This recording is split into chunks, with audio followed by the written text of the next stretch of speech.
On peut commencer. Bien-aimés dans le Seigneur, que Dieu vous bénisse.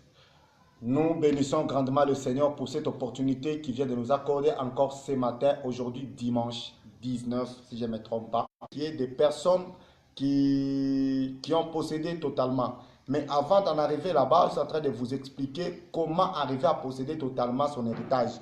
Parce que c'est très important de posséder totalement son héritage, mais il y a des secrets, il y a des principes. Comment arriver à posséder son héritage totalement ou bien d'une manière totale. J'ai expliqué beaucoup de choses, beaucoup de secrets, mais faute du temps, je crois que je vais continuer. Mais dans ma dernière intervention, je vous ai expliqué qu'est-ce qu'il faut faire, quoi être pour posséder l'héritage. Je vous ai dit, le premier secret, il faut avoir la discipline. Et je vous ai expliqué, première discipline, il faut être un soldat. Il faut se battre. Dans la vie, si tu veux réussir la vie, il faut se battre. J'ai donné l'histoire de Paul qui dit à Timothée, mon fils, incarne en toi l'esprit d'un soldat, laboureur et athlète. J'ai expliqué un soldat. Un soldat veut dire celui qui se bat pour la vie, celui qui se bat pour posséder son héritage totalement. Dans la vie, si tu ne te bats pas, si tu n'arrives pas à combattre, tu n'incarnes pas en toi l'image d'un soldat, bien-aimé dans le Seigneur, tu vas échouer malgré les promesses que Dieu t'a données. L'homme doit se battre. Aujourd'hui, j'entame directement notre deuxième chose pour posséder totalement son héritage.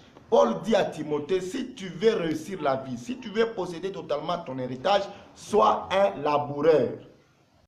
Sois un laboureur. Que Dieu vous bénisse. Nous sommes toujours dans notre chapitre de base. C'est 2 Timothée chapitre 2. 2 Timothée chapitre 2, verset 3 à 7. 2 Timothée chapitre 2, verset 3 à 7. Je répète, 2 Timothée chapitre 2, verset 3 à 7. Nous lisons au nom puissant de Jésus. La Bible dit, souffle avec moi comme un bon soldat de Jésus-Christ. Il n'est pas des soldats qui s'embarrassent des affaires de la vie s'il veut plaire à celui qui l'a enrôlé. Et l'athlète n'est pas couronné s'il n'a pas combattu suivant les règles.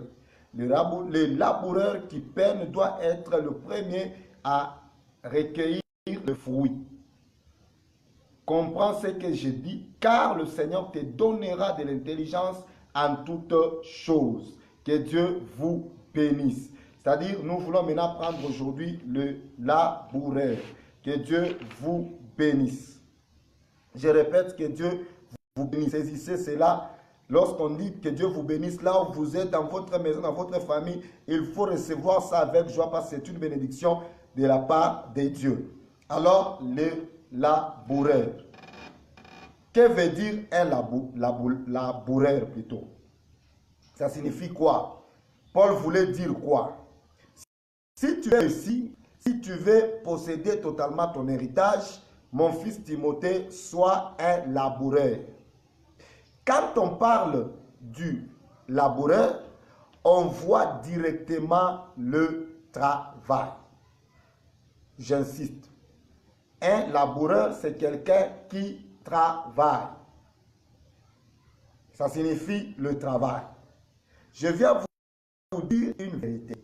Il n'y a jamais eu la réussite dans la vie sans le travail. La Bible déclare, les précieux trésors de l'homme, ce n'est pas d'abord l'intelligence. Je répète, le précieux trésor de l'homme, ce n'est pas d'abord l'intelligence.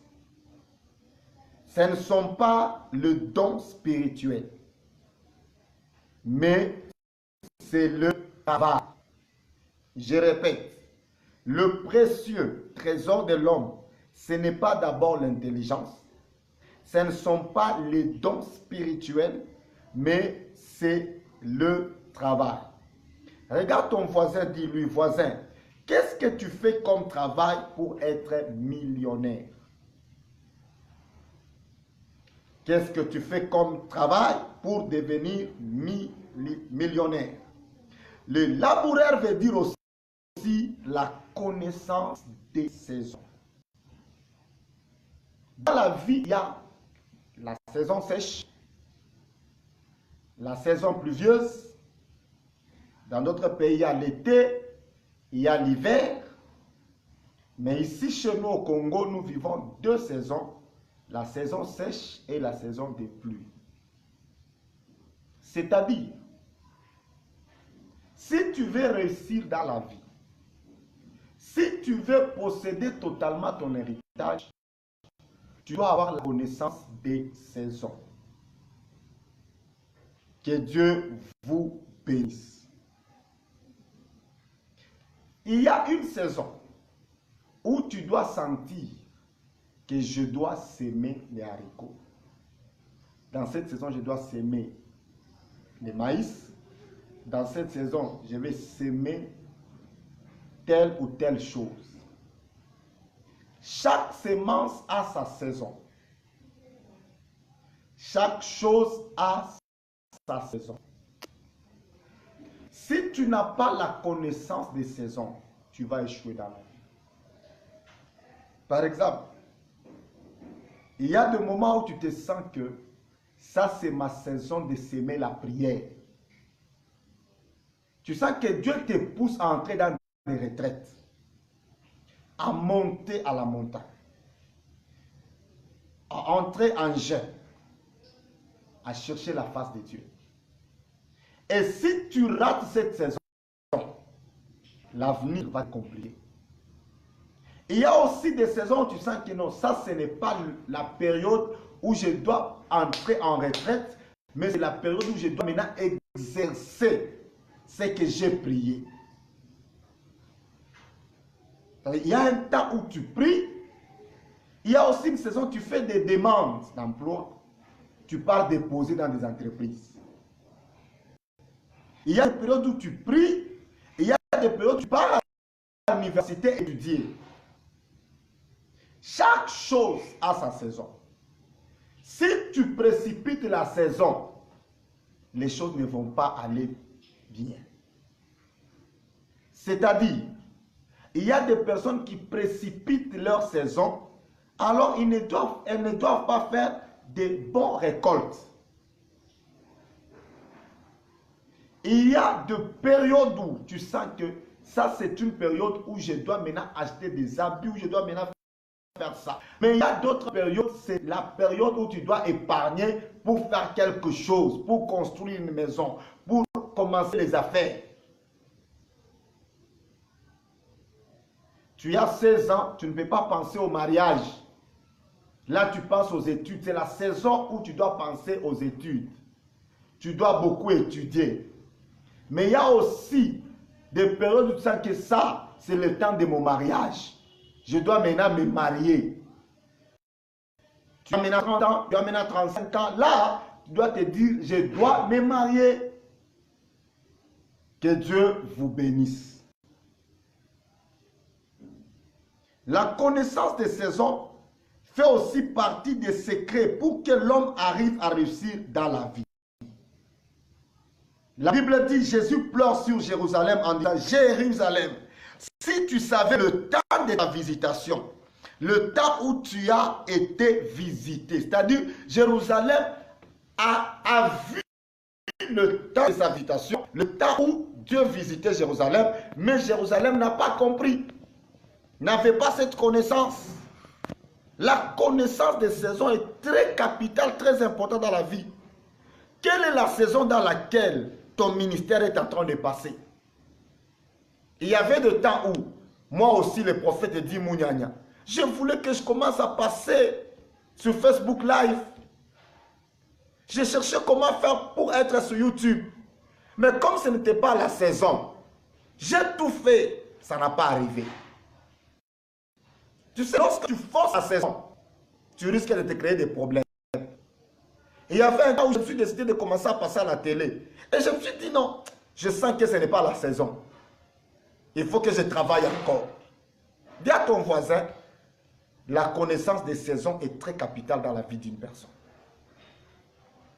Quelle est la saison dont tu es en train de passer? Je répète, quelle est la saison où ton mariage va passer? Tu sens que ton mariage a besoin de prière. Bien aimé, prie. Tu sais que dans le mariage, le mari a besoin maintenant de la l'affection de devoir accorder des... Fais-le. Tu sais que non, tu es dans la saison où tu dois avoir maintenant des enfants. Tu es marié, les enfants n'arrivent pas. Prie, cherche la face de Dieu. Un laboureur, c'est celui qui sait que cette graine, à cette saison, ça ne produit pas. Un laboureur doit avoir la connaissance que cette graine, à cette saison, ça ne produit pas. Un laboureur, c'est celui qui fait travailler son intelligence. Écoutez, remarquez une chose. La différence entre celui qui réussit dans la vie et celui qui échoue dans la vie réside à ceci. L'un a déjà refusé de faire fonctionner son intelligence et l'autre a déjà décidé de faire fonctionner son intelligence. Celui qui échoue dans la vie, c'est la personne qui refuse de faire fonctionner son intelligence. Celui qui réussit dans la vie, c'est la personne qui réussit, qui se décide de faire fonctionner son intelligence. Regarde ton voisin et dis-lui, voisin, que le cerveau travaille. Que le cerveau travaille. Tu es dans quelle saison? Fais travailler le cerveau, fais travailler ton intelligence. L'onction et le don. C'est l'onction et le don qui avait fait que Joseph quitte la prison. Mais c'est son intelligence qui a fait de lui un premier ministre en Égypte. Je répète, c'est l'onction et le don qui a fait que Joseph quitte la prison. Il avait donné une prophétie aux deux prisonniers. L'un est mort, l'autre se retrouve à côté de Pharaon. Et il parle à Pharaon, je connais quelqu'un qui peut interpréter ses rêves. On a appelé Joseph. Joseph a interprété le rêve de Pharaon. C'est le don qui fait que Joseph quitte la prison. Maintenant, devant Pharaon, il interprète.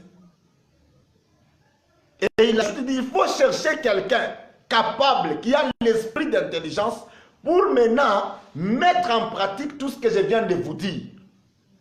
Là, ce n'est pas Dieu qui a dit, il faut chercher quelqu'un. Là, Dieu a donné l'interprétation. Le don travaille sur l'interprétation. Mais en dehors de tout ça, Joseph dit, il faut qu'on cherche maintenant quelqu'un qu'on va placer pour gérer, pour mettre en pratique tout ce que je viens de vous relater là, tout ce que je viens de vous donner comme explication de votre rêve. Et Pharaon a posé la question aux autres.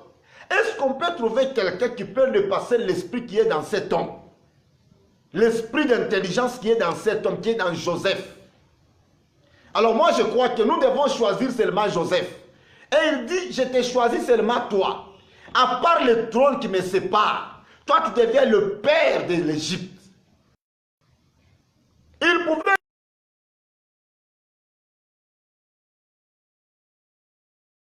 partir, on le libère, il est libre. Mais il commence à souffrir avec les autres. Il a maintenant réfléchi. Il a utilisé l'intelligence. Mando Lasso qui ébauche. Il a utilisé l'intelligence pour maintenant posséder son héritage. Je viens de dire à quelqu'un ce matin, tu as le don, tu as le ministère, tu as la grâce de Dieu. Cela ne suffit pas. Il faut aussi faire fonctionner le cerveau. Il faut aussi faire fonctionner la tête. Il faut travailler son intelligence. C'est pourquoi j'aimerais déclarer sur ta vie, à partir d'aujourd'hui, tu ne vas pas rester seulement avec le ministère, tu ne vas pas rester seulement avec le don, tu ne vas pas rester seulement avec la grâce, mais je suis en train de déclarer, reçois maintenant l'intelligence surnaturelle pour faire fonctionner le don, pour faire fonctionner le talent, pour faire fonctionner l'intelligence plutôt le don que Dieu a déposé en toi, au nom puissant de Jésus. La Bible déclare, c'est lui qui a besoin de la sagesse, c'est lui qui a besoin de l'intelligence, qu'il la demande à Dieu. Moi aussi je demande pour vous que Dieu t'accorde la sagesse inexplicable, que Dieu te donne l'intelligence surnaturelle au nom de Jésus. Ah, quelqu'un vient de rater cette bénédiction. Si tu m'as donné un amen glorieux, moi aussi j'allais libérer une onction terrible. Alors je te donne l'occasion de ne pas rater cette grâce. Je déclare, reçois l'intelligence au nom de Jésus. Reçois la sagesse au nom de Jésus. Reçois la force de travailler au nom de Jésus. Réalise au nom de Jésus. C'est lui qui est en France qui reçoit cela. C'est lui qui est aux États-Unis qui reçoit cela. C'est lui qui est en Zambie qui reçoit cela. Je dis, recevez la sagesse et l'intelligence. Je vois des hommes venir vers toi pour te dire, on n'a jamais vu Mando Brako Sakarabosha, quelqu'un qui est intelligent comme toi. Ah! Est-ce que quelqu'un peut me dire, je reçois l'intelligence de Dieu? Je reçois l'intelligence surnaturelle de Dieu. Écoutez, dans ta famille, il y a des gens intelligents, il y a des hommes intelligents, il y a des femmes intelligentes. Mais toi, tu vas surpasser les autres. Tu vas dépasser les autres. Parce que l'intelligence que Dieu va t'accorder maintenant, parce que l'intelligence que Dieu est en train de t'accorder maintenant, c'est une intelligence surnaturelle. C'est une intelligence du Saint-Esprit. Tu vas réaliser des choses que les autres n'ont jamais réalisées. Tu vas aller là où les autres n'ont jamais allé. Je déclare, le Dieu qui était avec Joseph en prison, à la Soba Kuta Karabosha, à cause de son ministère, à cause des dons, cet homme a quitté la prison. Mais à cause de l'intelligence que Dieu a déposée en lui, cet homme s'est retrouvé à la tête de Dieu. Je le déclare au nom de Jésus. Que Dieu t'accorde la sagesse, que Dieu t'accorde l'intelligence. Je ne sais pas le niveau de tes études, je ne sais pas le niveau de social de ta famille, je ne sais pas le niveau de l'environnement où tu es, mais je déclare, le Dieu qui a pris mes Méphibosheth de loin, qu'il te prenne aussi et qu'il change ta vie à cause de l'intelligence. Si tu me dis, yes, moi aussi je libère. Et quelqu'un peut dire, Dieu accorde-moi l'intelligence, Dieu accorde-moi la sagesse, bien aimé dans le Seigneur. Je vis des personnes qui n'ont pas étudié. Aujourd'hui, il dirige des personnes plus âgées qu'eux. Aujourd'hui, il dirige Mando Brako Sakara Boshaka, des intellectuels par rapport à sa vie. Je déclare à quelqu'un, regarde-moi, touche à ton cerveau et dis, Seigneur, accorde l'intelligence dans mon cerveau, accorde l'intelligence dans mon esprit. De la même manière que tu touches à ton cerveau, moi aussi je te connecte à la sagesse de Dieu, je te connecte à l'intelligence de Dieu. Tu vas parler plus que les grandes personnes, tu vas parler plus que les intellectuels, tu vas parler plus que les politiciens. Les politiciens vont venir te chercher, les intellectuels vont venir te chercher, les plus grandes personnes vont venir te chercher. Je le déclare au nom de Jésus. Si tu crois, tu dis je le crois et je le reçois. Waouh. J'aime la Bible dit dans Job, ce n'est pas l'âge qui donne la sagesse, non plus avoir les cheveux blancs qui donne l'intelligence. En réalité, dans l'homme, c'est l'esprit qui donne l'intelligence et la sagesse. Oh, c'est le souffle du Tout-Puissant. Je déclare au nom de Jésus, c'est lui qui marque la sagesse, reçois ça au nom de Jésus. C'est lui qui marque l'intelligence, reçois ça au nom de Jésus. Oh, tu t'es dit ça va me compliquer, mais aujourd'hui je viens de te dire, Dieu décide de t'accorder. Tu vas commencer à diriger. Les blancs vont s'étonner, les noirs vont s'étonner, les plus âgés vont s'étonner, les moins âgés vont s'étonner, même tes amis vont s'étonner. Ils vont te dire, qu'est-ce qu'il y a? Tu as touché à quoi? Tu es dans quel secteur? Tu es dans quelle maison? Toi tu vas dire, je suis dans la maison de Jésus-Christ. C'est la maison où il y a l'intelligence inexpliquée, c'est la maison où il y a la sagesse inexpliquée, c'est la maison où il y a la grâce de faire des choses, c'est la maison où il y a la grâce d'arranger les choses. C'est la maison où il y a Dieu lui-même qui te dit, qui te révèle comment faire des choses. La Bible dit, je vais vous révéler des choses cachées. Dieu va te révéler ce que les autres n'ont jamais fait. Dieu va te révéler ce que les autres n'ont jamais réalisé. Le Dieu qui révèle des choses cachées, qu'il te révèle le secret d'arranger les choses, qu'il te révèle le secret d'être un bon mécanicien, qu'il te révèle le secret d'être un bon docteur, qu'il te révèle le secret d'être un bon avocat, qu'il te révèle le secret d'être un bon magistrat, qu'il te révèle le secret d'être un bon procureur, qu'il te révèle le secret d'être un bon policier, qu'il te révèle le secret d'être un bon Brosa. C'est lui qui me dit, je reçois la révélation. Vous savez ce qui fait jouer les gens, c'est quoi? C'est lorsque la personne n'a pas la révélation de sa réussite. Je connais cet homme, c'est Jacob. Il était dans la Laban troublait cet homme, mais Dieu l'a révélé comment faire multiplier les choses. My God, les tacheter, les non tacheter. C'est bien dire à quelqu'un, il y a des révélations cachées. Lorsque tu as cette révélation, directement on parle de toi dans le monde entier. Je suis en train de te voir, tu es une femme qu'on va parler de toi dans le monde entier. Tu es un homme qu'on va parler de toi dans le monde entier. Oh, quel que soit ton âge là où tu es, dis à ton voisin, malgré mon âge que tu vois ici, bientôt là on va parler de moi dans le monde entier. Malgré ma faiblesse, malgré ma taille, malgré l'handicap que j'ai, bientôt là on va parler de moi. On ne va pas parler seulement de TDJ, on ne va pas parler seulement de Bouchir, on ne va pas parler seulement de Bérangel, on ne va pas parler seulement des prophètes Di Mounyanya. On ne va pas parler seulement de Papa Resti Mwendaku. On ne va pas parler seulement de mon mentor, le prophète Jogas Moueze.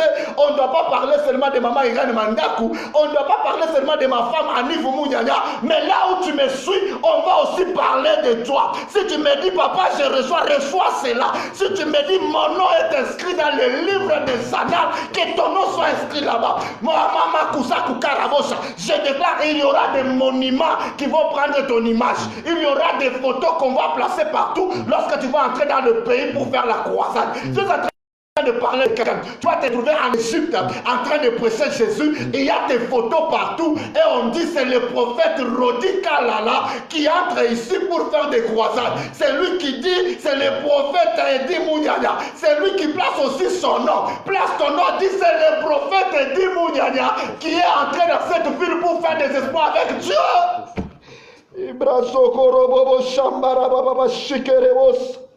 Je sens l'Esprit de Dieu en train de me toucher. Dieu est en train de susciter de nouvelles dimensions. Dieu est en train de susciter de nouveaux prophètes. Dieu est en train de susciter de Lasso Kabraku Saraba Shaka. Les Brosambaya.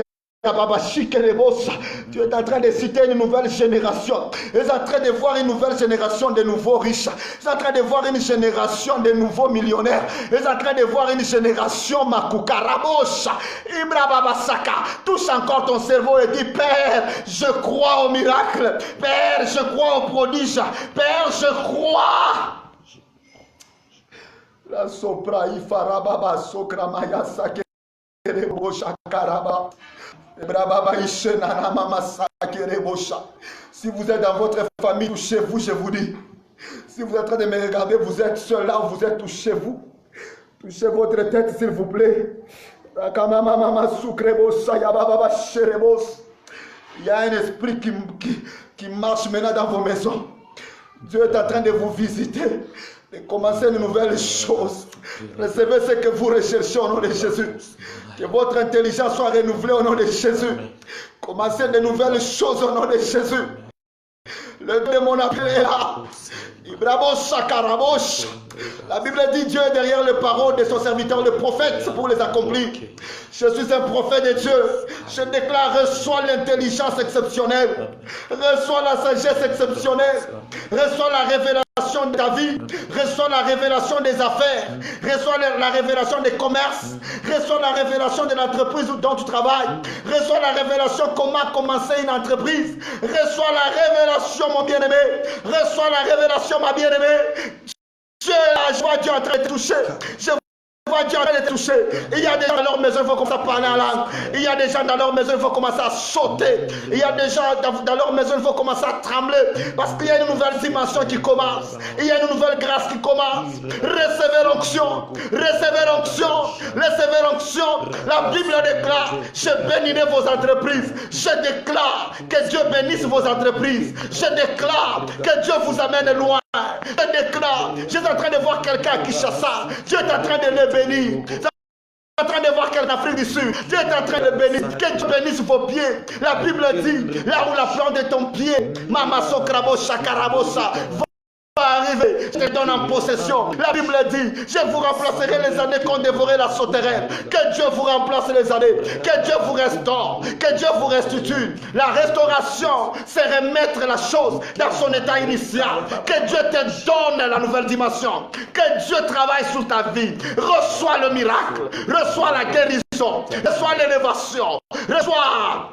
Tu vas parler une nouvelle langue. Je vois des choses les gens en train de parler de nouvelles langues. Je vois ça, je vois une nouvelle dimension. Je vois des boiteux qui marchent. Je vois des aveugles qui voient. Je vois des morts qui ressuscitent. Au nom de Jésus de Nazareth. Au nom de Jésus de Nazareth. Soyez bénis, soyez bénis, soyez bénis. Soyez bénis, soyez bénis, soyez bénis. Votre mariage qui était déchiré, je suis en train de réflexionner ça au nom de Jésus. Votre mari qui était parti, je suis en train de le voir en train de revenir. Au nom de Jésus de Nazareth, tu ne vas plus faire de fausses couches. Tu ne vas plus faire de rêves, des avatars. Tu vas plus est-ce que tu peux dire Dieu saisis-moi, Dieu touche-moi, Dieu inonde-moi de ton onction, Dieu travaille-moi, travaille-moi, travaille.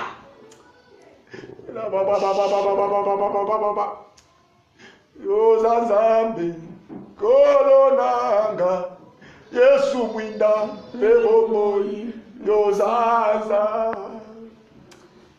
Je vois le Dieu des esprits des prophètes en train de me visiter. Kolonanga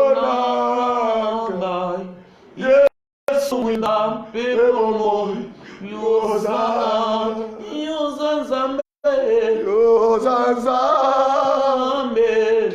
kolonanga Yesu mwinda pebomoy yoza. Que Dieu vous bénisse là où vous êtes. Est-ce que quelqu'un peut acclamer très fort? Est-ce que quelqu'un peut acclamer très fort? Ouvre tes deux mains là où tu es. Dis Seigneur Jésus. Seigneur Jésus. Merci pour l'intelligence que tu viens de m'accorder ce matin. Merci pour la sagesse que tu viens de m'accorder ce matin. À partir de maintenant, je deviens une nouvelle chose. Je ne vais pas échouer à la vie. Je vais posséder totalement mon héritage. Parce qu'à partir d'aujourd'hui, je deviens un travailleur. Et je fais aussi travailler mon intelligence. Père, tu as élevé Joseph. Élève-moi aussi. Père, tu as élevé Gédéon. Élève-moi aussi. Merci Seigneur pour la victoire. Au nom de Jésus, nous disons Amen. Nous acclamons très fort pour le Seigneur. Bien-aimés, je vous donne rapidement mes deux numéros qui se trouvent sur Facebook et sur WhatsApp. Mon numéro, je vous donne le premier, plus 243 99 75 83 441. Je répète, plus 243 99 75 83 441. Deuxième numéro, plus 243 97 0034 755. Plus 243 97 0034 755. Nous sommes en RDC, République démocratique du Congo. Nous sommes dans la province du Haut-Katanga, ville de Lubumbashi. Et notre église se trouve aux adresses suivantes. Nous sommes sur l'avenue Lufira, coin Kandakanda, numéro 41. Notre arrêt, c'est arrêt Machipisha, commune de Lubumbashi. Nous prions le mardi, jeudi et dimanche. Que Dieu vous bénisse. Je crois le mardi, nous allons entamer notre programme questions-réponses, questions-explications. Que Dieu vous bénisse. Je vous aime beaucoup.